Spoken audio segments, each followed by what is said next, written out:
নমস্কার বন্ধুরা, welcome back to our channel সরকারি জব আপডেট ইউটিউব চ্যানেল জানাই তোমাদের প্রত্যেকে স্বাগত। তো ভিডিওর থাম্বনেল দেখে তোমরা বুঝে গেছো আজকে কোন টপিক বা কোন রিক্রুটমেন্ট রিলেটেড কথা বলতে এসেছি। সেটা হচ্ছে KP constable and lady constable.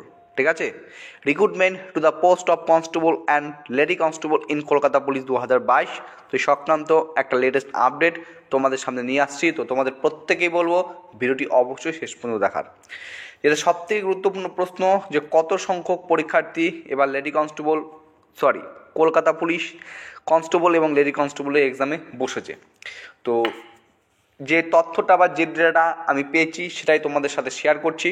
তো আমি আবার রিপিট করে বলছি, প্রত্যেকেই কিন্তু ভিডিওটা শেয়ার করবে এবং লাইক করবে, ঠিক আছে। এবং এর পাশাপাশি তোমাদের ইন্টারভিউ প্রস্তুতি নিয়েও কিন্তু এই ভিডিওতে অনেক কিছু কথা আমার বলার রয়েছে। তো প্রথমত যে টপিকটা নিয়ে বলতে এসেছি সেই টপিকটাকে ক্লিয়ার করি। সেটা হচ্ছে তোমাদের এই Kolkata police constable and lady কনস্টেবলে, ঠিক আছে, মেলদের কত সংখ্যক প্রার্থী মেইন পরীক্ষায় বসেছে। তো মেলদের সেই সংখ্যাটা আমি একদম হুবহু তোমাদের বলছি না, ঠিক আছে, প্রায় কাছাকাছি এরকম তোমাদের বলে রাখছি। মেলদের সেই সংখ্যাটা হচ্ছে 4,900 প্লাস, মেলদের 4,900 প্লাস। এবং ফিমেলদের ক্ষেত্রে এই সংখ্যাটা হলো প্রায় 3,900, প্রায় 3,900-এর কাছাকাছি, ঠিক আছে।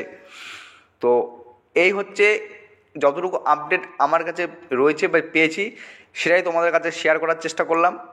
আরেকটা প্রশ্ন হচ্ছে রেজাল্ট কবে দিবে, যেটা অনেকেই বলো যে রেজাল্ট কবে প্রকাশিত হবে। ঠিক আছে, কলকাতা পুলিশের মেইনস এক্সাম যে আমরা দিয়েছি তার রেজাল্ট সম্ভবত ওরকম অথেন্টিক কোনো আপডেট তোমাদের আমি দিচ্ছি না। যতটুকু মনে হচ্ছে যেভাবে বাকি রিক্রুটমেন্টগুলো এগোচ্ছে, যতটুকু মনে হচ্ছে জানুয়ারি মাসের তোমাদের কিন্তু রেজাল্ট দেওয়ার সম্ভাবনা বেশি। এবং ইন্টারভিউ যেটা রয়েছে রেজাল্ট দেওয়ার খুব অল্প দিনের মধ্যেই তোমরা আশা করি যেদিনকে রেজাল্ট দিবে সেদিনকাই, নাহলে এর আশেপাশে তোমরা ইন্টারভিউর জন্য নোটিশ তোমার পেয়েও গেলেও যেতে পারো যে কবে থেকে ইন্টারভিউ শুরু হবে। তারপরে ইন্টারভিউর জন্য অ্যাডমিট কার্ড ডাউনলোড করার জন্য 7 দিন আগে থেকে সময় দেবে। তো আশা করছি জানুয়ারি মাসের মধ্যেই তোমাদের সমগ্র প্রসেস কমপ্লিট হওয়ার একটা সুযোগ রয়েছে, ঠিক আছে। অবশ্যই সে সংক্রান্ত কোনো যদি আপডেট পেয়ে থাকি পরবর্তীকালে সেটা তোমাদের সাথে শেয়ার করার চেষ্টা করব। আর ইন্টারভিউ নিয়ে কথা, যেটা হচ্ছে মেইন ইন্টারভিউ ক্লাস, আমি আমার চ্যানেলে 4টা দিয়েছি। কেপি কনস্টেবলের জন্য 4টা ভিডিও আপলোড করেছি। তো যেটা বাস্তব কথা বলছি, খুব ভালো রেসপন্স দিচ্ছে। তোমরা যতটুকুই দিচ্ছ না কেন ঠিকই আছে, তারপর অনেক দিন হয়ে গেল 4টা ভিডিও পরপর দেওয়ার পর কিন্তু ভিডিও ক্লোজ রয়েছে। তো তোমরা যারা ভাবছো ভিডিও দেওয়া বন্ধ হয়ে গেছে, সেরকম কোনো কথা না, ভিডিও তোমরা ঠিক সময় মতো পেয়ে যাবে। আমি আবারও বলছি, ইন্টারভিউর জন্য গড় ধরা পড়ার মতো মুখস্থ করা দরকার নেই। যে কটা টপিক দেবো সেই কটা টপিক পড়ে যাবে। এবং যেটা আমি দেখেছি এর আগে 2-3টা ইন্টারভিউ যে হয়েছে কনস্টেবলের ক্ষেত্রে, সেক্ষেত্রে যেটা এক্সপিরিয়েন্স, সেটার ক্ষেত্রে একটাই কথা বলবো, নিজের যে সাবজেক্টটা রয়েছে নিজের সাবজেক্টটা বেশি করে পড়ে যাও, বা নিজের যে প্রিয় সাবজেক্ট কোনটা সেটা বেশি করে পড়ে যাও, নিজের জেলা সম্বন্ধে পড়ে যাও, ঠিক আছে। এই আর কারেন্ট অ্যাফেয়ার্সের মধ্যে জিকে ঢুকবে, পশ্চিমবঙ্গের জিকে, আমাদের অল ইন্ডিয়া জিকে, এই টপিকগুলো শুধু পড়ে যাও, তাহলেই হয়ে যাবে। এর পাশাপাশি ডিপার্টমেন্ট রিলেটেড কোশ্চেন যা আছে আমি দিচ্ছি, এর পাশাপাশি সমস্ত কিছু তোমাদের আমি দেওয়ার চেষ্টা করব। তো সেটা নিয়ে চিন্তা করার দরকার নেই, নিজের সাবজেক্টের প্রতি জোর দাও।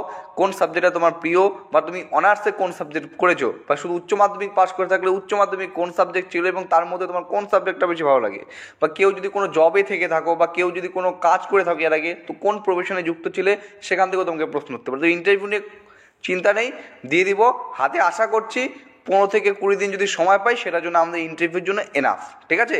আর বাকি নিজের জেলা তো নিজেকেই পড়তে হবে। তুমি যদি কলকাতা থেকে বিলং করো, মেদিনীপুর থেকে, পূর্ব মেদিনীপুর থেকে, বাঁকুড়া থেকে, তো উইকিপিডিয়াতে সার্চ করো বর্তমান তোমার জেলার ডিএম কে রয়েছে, যদি আপডেটেড হয়ে থাকে তো জানার চেষ্টা করো ডিএম কে রয়েছে, তোমার জেলার এসপি কে রয়েছেন, তোমার জেলার দর্শনীয় স্থান কী কী রয়েছে, ঐতিহাসিক কোনো স্থান রয়েছে কিনা, বা বিখ্যাত ব্যক্তি কোনো রয়েছে কিনা। তো এগুলো তোমাকে জেনে দেখতে হবে। এটা নিয়ে আমি পরও ভিডিও করে দেবো, ঠিক আছে।